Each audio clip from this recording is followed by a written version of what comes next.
Is the EU setting up a European army? It's a common claim that's thrown around both by critics of the EU and pro-European voices who want an ever closer union. And as the European elections draw near, the topic is doing the rounds even more than usual. theCUBE unpacks the myth.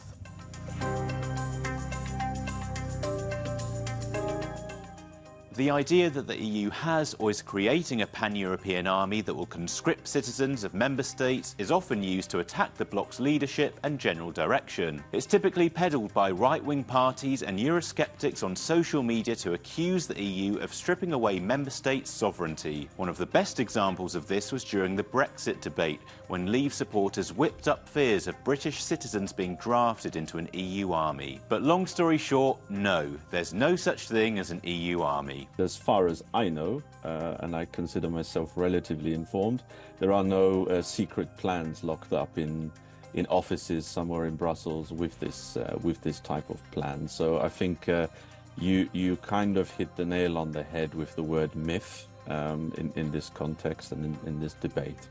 The EU does, of course, have a common security and defence policy, together with a defence agency, but it's far from it being an actual army. You have individual nation states or member states, in the case of the EU, agreeing by treaty to cooperate closely on defence. And what that really means in practice, and we have lots of cases of that, by the way, is that you can deploy force abroad. You have a head of a mission, but that mission is normally made up of individual member states, all collaborating with each other. There are, of course, other European military partnerships and alliances too, most notably NATO. The majority of NATO's member states are also EU members, so rather than integrating their forces under EU mechanisms, further alignment through NATO might be the best way forward for European defence. We should shift our attention to what member states obviously find most important, and that is NATO. So I would say try to align the contributions of the European allies within NATO